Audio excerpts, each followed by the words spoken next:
kind to each other. So there's always a broader message within the context of that country or that issue that Kryon talks about. That's right. You can apply it outside of that. Kryon usually brings it to a personal place. Yes, yeah, absolutely. So the next question comes from Margaret, and Margaret is in Nanaimo, Canada. What a beautiful area of the world you live in. Lee and I have had the pleasure of being in that exact spot. So love to everyone in Nanaimo. What an amazing town. She is saying, after enthusiastically crossing the veil each week and returning, I finally felt myself meeting my full soul. And so I invited it to return back across the veil with me. Could you expand on this, please? Margaret, I'd love to expand on that. You're so current with this question. This was the very theme of all of last month's Circle of 12 experiences. So truly, the answer to your question is yes. You're supposed to bring it back with you, whatever you learned and more. What's fun about this for me is that the timing of it. We select the questions for these programs from a very long list, and it takes a while to sort through them, looking for a consensus of frequency and frequently asked subjects. So Margaret, she asked this just about the time we were working on taking things back with you on the Circle of 12. So if you understand, she was asking it when we were delivering it. This is an example of the field, which I spoke about in depth on the first program of this month. So the answer for Margaret and the others who are sensing this is that the entire point of the Circle of 12 is to come back with the ideas and the tools that you discover there. So don't just visit all the grand stuff and come back without it. That's church. I think you know what I mean. Some get dressed up for church. I used to get dressed up for church and get my spiritual fix for the week and then go home and revert to who I was before I went. Don't write me letters, but that's quite often the culture. So the whole purpose of the Circle of 12 is to absorb the energy of love and knowledge from Spirit into your own consciousness, period. So for those who are wondering about all this dialogue, and perhaps you missed last month, simply go to your spiffy new portal, there it is, new portal, and find the index for the June episodes on that great index that Monica has presented. All the Circle of 12 meditations were about bringing back whatever you experienced, bringing it back home with you. It's great, Margaret, and it's right on time. Thanks for showing everyone here about how the field works. I celebrate your life and your magnificent soul. I love, Margaret, that you are already embodying everything that Kryon is hoping for us to do, is to go and touch the soul and bring it back with you. Can I tell you that when you gave me that question, it was so funny because it was simultaneously at the time that Kryon was giving those messages during that month. Yes. And so I read it. I love that. She hasn't heard this yet. Yeah. So exactly. How could she be there? That's the field. Yes, yeah, absolutely. So we're going to do a meditation and then channel. And one of the things that came out in that question and answer section was the best question to ask Spirit, which was, Dear Spirit, tell me what I need to know. And then Lee postured that the next question that comes from that is, how do I hear what Spirit is asking? And we responded by saying to quiet your mind and to sit in silence.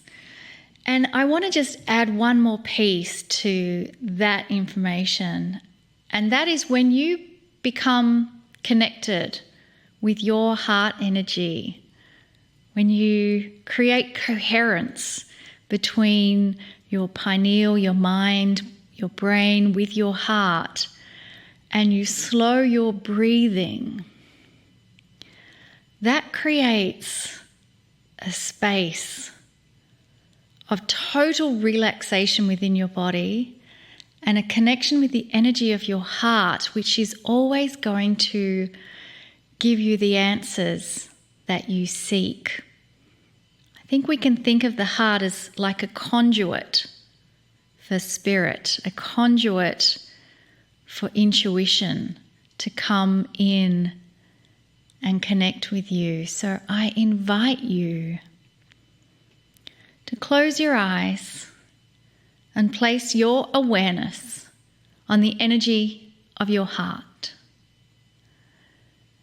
And as you connect with the energy of your loving heart, you may even wish to acknowledge it, thank it, have gratitude that your heart is always with you, automatically beating in the background.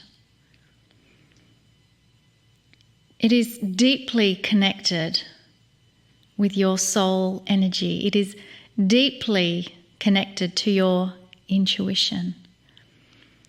And as you soften your breathing to a place where you are inhaling, perhaps for a count of 4 or 5 beats, and then exhaling for an even slower count of 5 to 6 beats. You bring your awareness to your heart and to gratitude. And from that place, we ask that question: Dear Spirit, tell me what it is I need to know. And in that silence, let us turn our attention to the message from Kryon.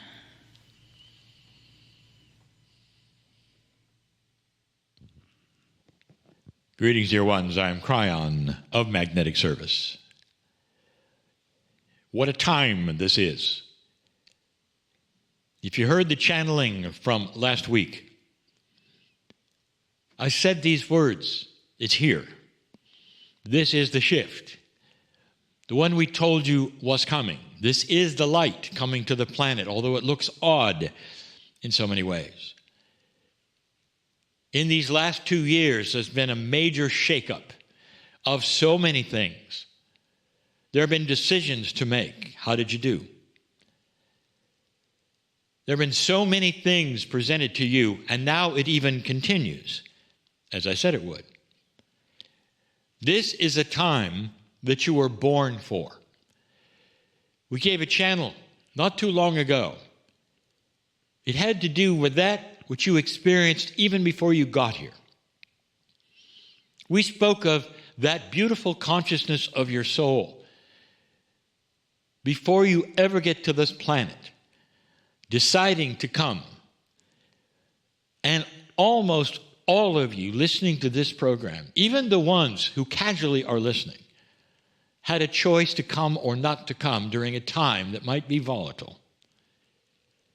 Those of you who are seniors, you had a choice, even during that which was the Cold War, thinking perhaps there would be truly a nuclear war, an Armageddon, the end of times, even that which was predicted, perhaps even by many scriptures, and you came anyway. And I told you that there was a chance, that the ancients had called it, that this precession of equinoxes that moves you into the 2000s instead of being the end would be the beginning. Did I ever mention to you that the ancients were enamored, you might say, over this time, this precession of the equinox time? They all had prophecies over it. And they all gave prophecies that could go either way. You see this even in that which is the Hopi prophecy rock. A split would occur. You would have a choice to go one way or another, just about now. This was foreseen. I told you about it and have been for many years. You knew this was going to happen before you got here, the potential of it going either way. And you came. That's why we love humanity so much. Those listening to this now, all of you, we know you're here and you're listening at whatever time you've chosen to see this. Knowing this, that the love you have for humanity, for the earth, for each other, you came, old soul, because you knew you could make a difference. This particular channel, last week's, and the ones to follow on this month will all have this one theme. It's here. It's time to start planting the seeds that you came with. Last week we told you it would be like a farmer who had one set of circumstances all his life, time to plant, time to harvest, and that something shifted on the planet energetically or maybe weather-wise that gave him a perfect scenario to plant and harvest like no other. And it gave him crops that lasted longer and were larger and more abundant, and it was amazing. Same seeds, perhaps. That is what is occurring now.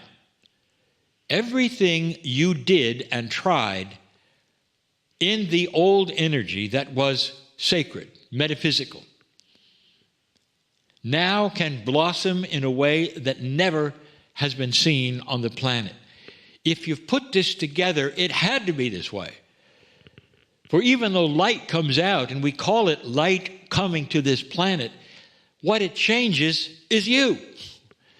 It doesn't fall upon the soil of the earth. It falls on you, old soul. And the tools that you came in with start to expand. This has been the theme, if you figured this out, for all of these years since 2012. This is the time. But suddenly it is in your face, as you would say, because the changing earth, the changing times are right here for you to see. Everything I told you, that when light starts to come out, the darkness objects. And that's what's going on. So it's time for those seeds you came in with to be planted. Now, this is a metaphor. Don't look for your seeds. The metaphor is this. You had them when you got here, truly. But you might say they were on the back shelf. You might have tried to trot them out and use them earlier on in an old energy, and there was disappointment. Disappointment. They simply didn't work the way you thought. You wanted to do this, write a book, build a healing center, do all of these things that were ingrained into you, old soul, and it didn't work. And now we tell you this, you did it too soon. Try again. Don't be daunted by it didn't work in the old energy. It's almost like you were on another planet, you tried it and it didn't work, and this is a new planet. This is a new world. This is one where the light is starting to come out and manifest itself right in the pockets of the old souls who are currently listening. What a deal. I want you to think for a moment. What is it that you would plant? There are many kinds of things. For yourself, perhaps. For others, perhaps. I will give you an axiom. The seeds of spirit are not things.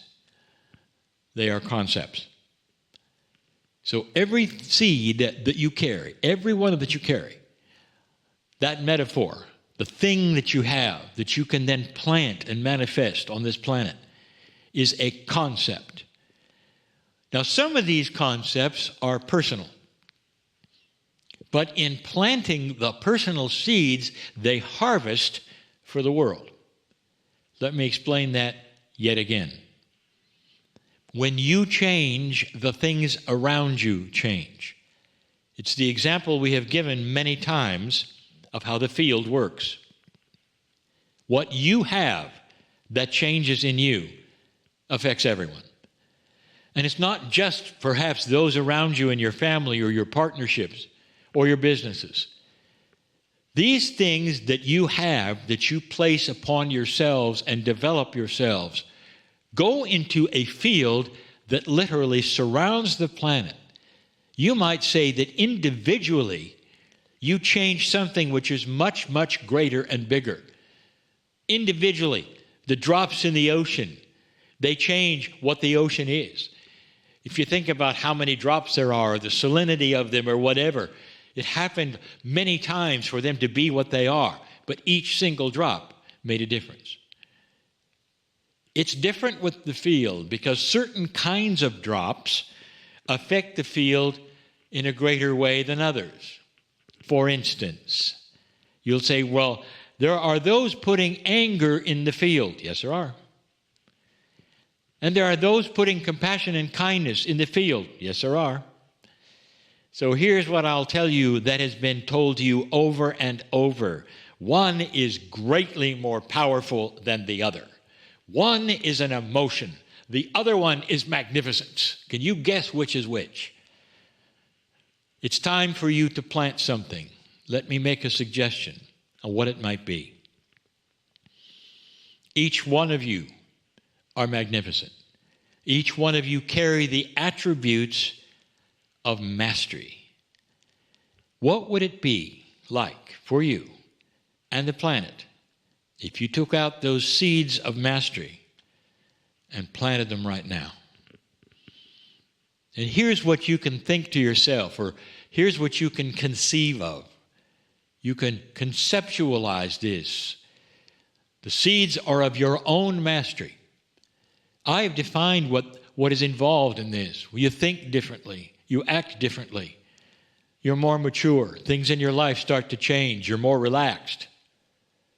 And you start to plant those seeds right now. And you see yourself pushing them into the ground, covering them with dirt, watering them, and the sun is out now in a way it never has been before, and you start to see results almost immediately. The harvest happens simultaneously with the planting. That is extremely multidimensional. No time is involved, and immediately you start seeing the results in your own life. You've taken an action that you conceived of, mastery. What happens with mastery? Mastery is a slow development inside you of your magnificence. And you start to feel it. It comes through intuition, changes in the way that you see others, the changes on how you act when certain things take place, and what you see that you wish to do that might be different from last year or even last week. That's mastery. And what happens next is the start of something grand. As you begin to harvest that energy that you have planted, that you brought with you for this time, right now, when the light is starting to come out, that energy goes everywhere. It's designed to, dear ones, those seeds, those metaphoric, multidimensional seeds of mastery, they zing out of the ground and they go into the field, they go around the world, and it makes a difference. It makes a difference. This is the invitation for you right now, to conceptualize, taking something that came with you, that you know you brought. This is the seed of magnificence, of mastery. And you decide, I'm going to plant it now. See yourself pushing it into the ground, covering it with the soil, watering it, and up starts coming something beautiful. Perhaps the first thing you hear is music. Maybe you feel the benevolence of your guides hugging you and the kindness pouring into your heart, perhaps that you've needed all along. And you start feeling a change in you, in your body, in how you think. Welcome to the shift. Welcome to the change I told you about that you came here for. You're the ones. It's here, it's time. You're the ones. This is why I told my partner to start this show. It's for the time. This particular streaming episode, all of this, designed for you, the ones who would watch this kind of a show and be the members in this kind of a show, an organization, a program, are the very ones, the old souls with the seeds. I'm Kryon, in love with humanity. And so it is.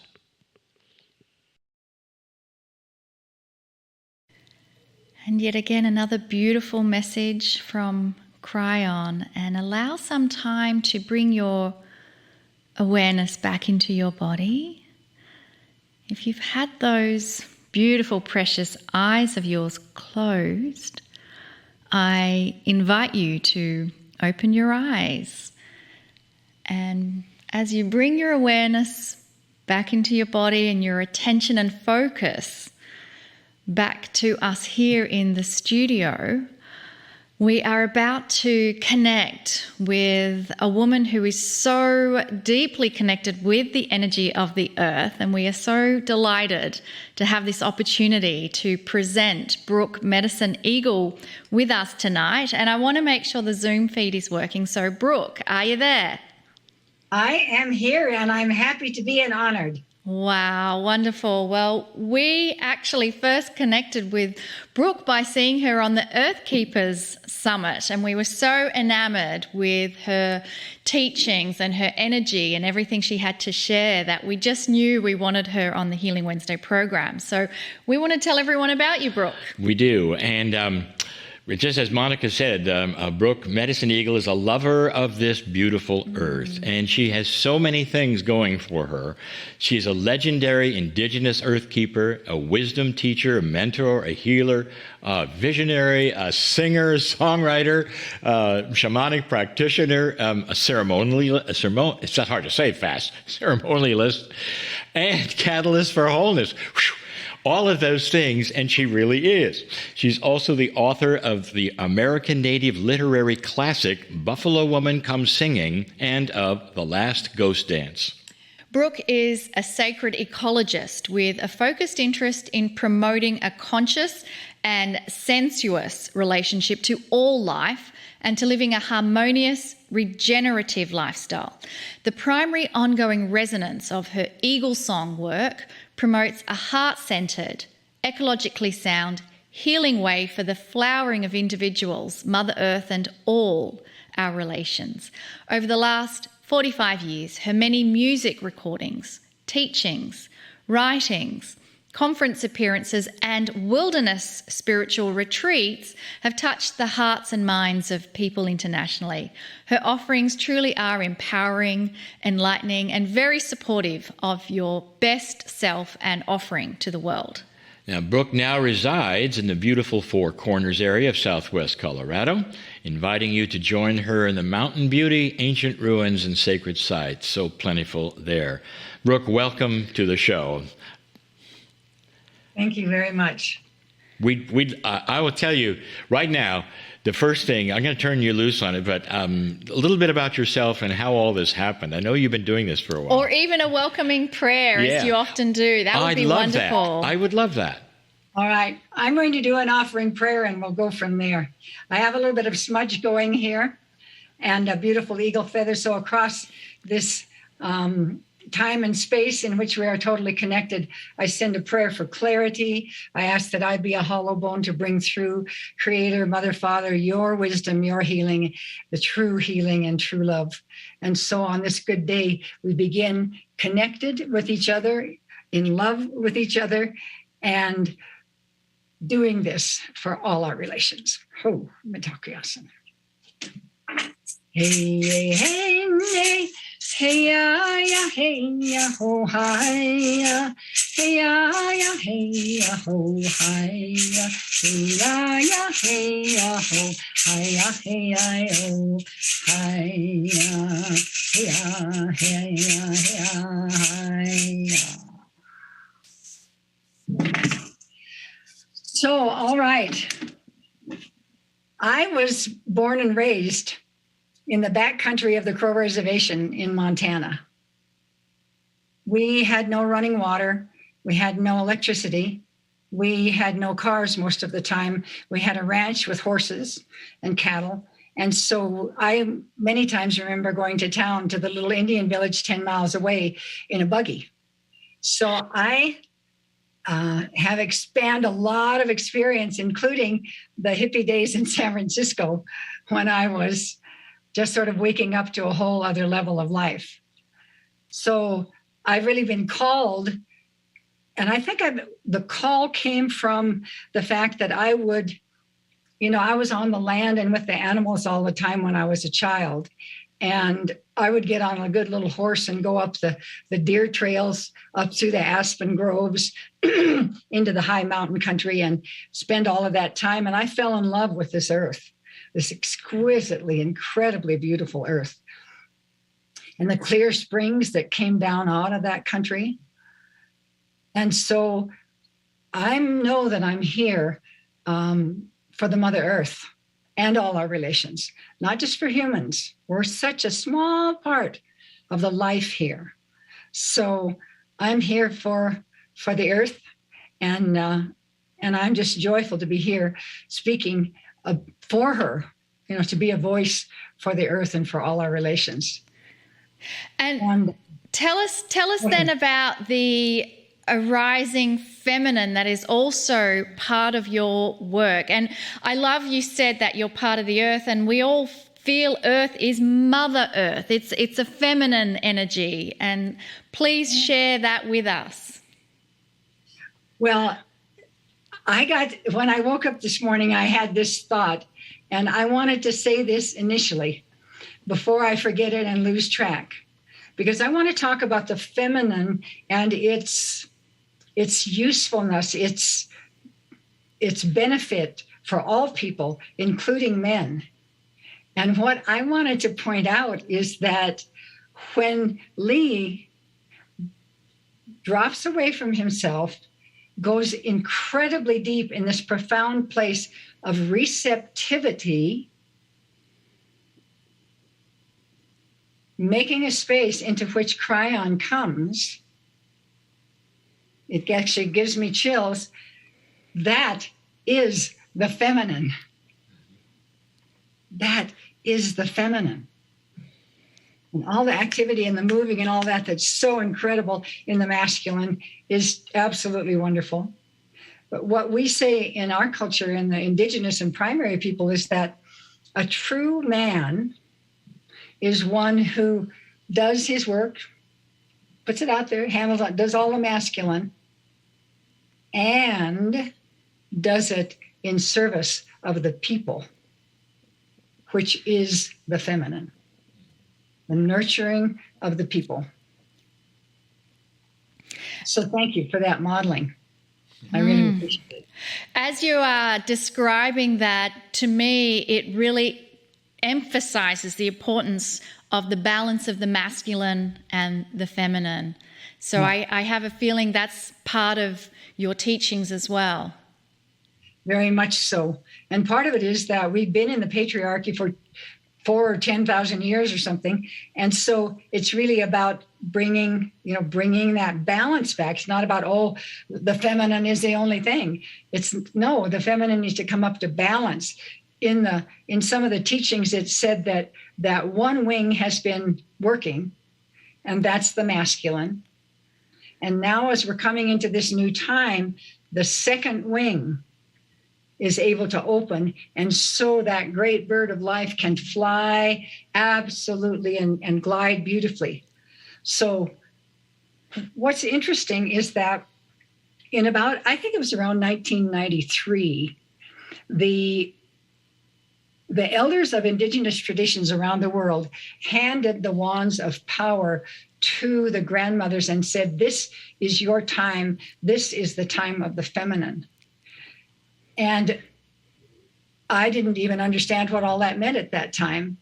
And I think one of our challenges is that we have been in a very masculine way of being. Even women now have gone out and accomplish and achieve and get going, and then we have to go home and work. And so there's a lot of the masculine, some of it very damaging and difficult.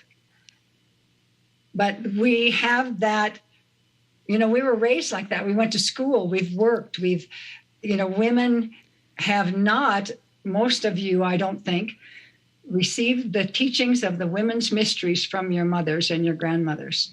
And that lineage has been lost in a way. So we're having to go deep into our meditations and our own, the coding within our own being to bring forth the feminine again. So the feminine, and I was taught this so strongly in the Cheyenne Sacred Lodge of the Buffalo Hat, where they say the feminine is the nurturing and renewing power. The feminine is the nurturing and renewing power. And if there's anything we need on earth right now, it's the nurturing of life and renewing of life, because I know you all know it, but we're in the sixth great extinction. We have, as a human family, had a big hand in the dying away, losing 50% of our earth family. 50%. So we're absolutely the thing. Even the Dalai Lama says that the women, the feminine is what will make the difference. So we need to wake up that part of ourselves. And one of the things I like to say briefly as well, and I love to teach about this and take you on this journey, but what is understood is that in the beginning was a great void. There was nothing made manifest, real in the world like we think of it. But what was there was the great womb of the feminine, with the seeds and the dreams and the eggs of everything that would ever be and is now, and on. So when the great mother love called the father light, that kind of lightning energy, aliveness, wakefulness, movement, all of that energy, when she called that into the womb of the beginning of things, the source of things, when she called that aliveness in, absolute passion and creativity came about, and the birthing of the worlds, universe after universe after universe. And that one of the really powerful things to remember is that womb, that great, plush, deep, dark place of stillness, that is the beginning. That is your source. Then coming out of that into your life, you've been given eternal life. So that feminine, which is about nurturing, connecting, gifting. Think of a mother. A mother gifts automatically to that child. And gifting then is the way the economy works in the feminine. The economy is not about competing and getting enough and making, I wonder if there is enough. It's about saying, okay, we're all coming together. Everyone has their own offering, and we will continue to gift. The mother says, of course, I continue to gift to my children. Doesn't matter whether they're 10 or 30 or 50. It's a gifting. And everyone has that energy of giving what others need. And of course, when all of you are giving what others need, I'm getting what I need. Whether it's a little bit, maybe in a time of challenge, or absolute abundance at the Thanksgiving table. Everyone has the opportunity to have what they need. And in that being loved and feeling safe, then I believe is when our finest gifts come out into the world. We can really show ourselves. We're seen for who we are. And we also have the power and energy to step forward into the world offering our gifts. And the other thing on the other side of that is I feel like when we don't have that nurturing mother, gifting, caring, you're okay, you're held, I see you kind of energy, when we don't have that, I think we are nervous. We're used to, in the human family, extended family of about 24 people, we're right there all the time. That was your safety net. That was your connection, your fun, your love, your beauty, all of that.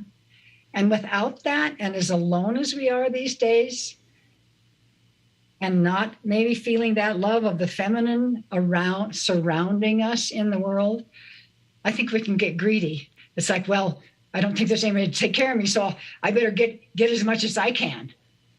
Maybe there's enough, but I need to get what I need and keep it and store it and have plenty.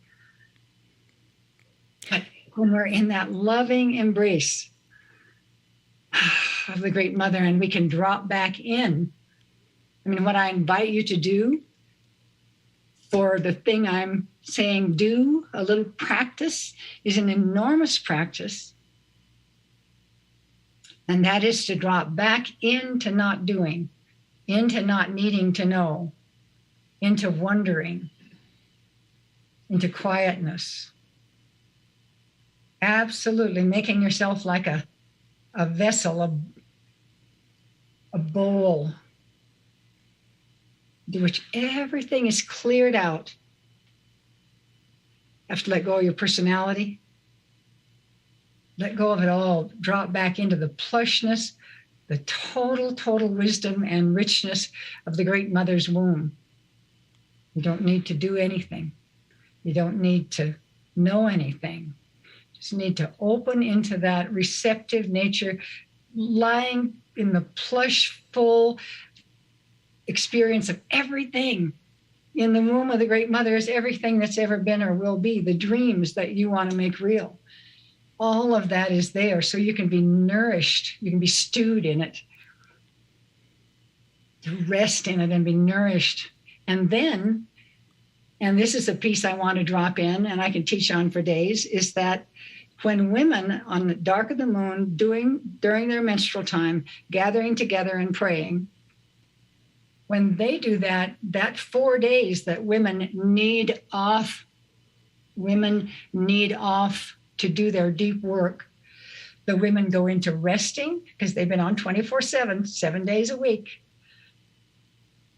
to rest in those 4 days of the dark of the moon and to receive from the most receptive the human being ever is, the feminine in her most feminine time, connecting to the womb of the Great Mother, to bring forth into the world solutions, ideas, inventions, seeing, prophecy, whatever it might be that is needed by the people. Because that is the prayer in the deep moon lodge, is Grandmother, Father, let me find and bring forward into my world what's needed for my people. And so deep and wise visionaries were created that way. Women going into that moon lodge, 13 times a year, 26, 39, 52 before you're 20 years old. You've vision quested 4 days, hundreds of times, sitting with women who've done that thousands of times. And so the feminine wisdom begins to grow. And when you're a grandmother, when you're in the wisdom lodge, the women in moon pause, your attention and your love extends to the whole circle of life, not just the children at your skirts, not just the little ones. They're grown. And now your focus then.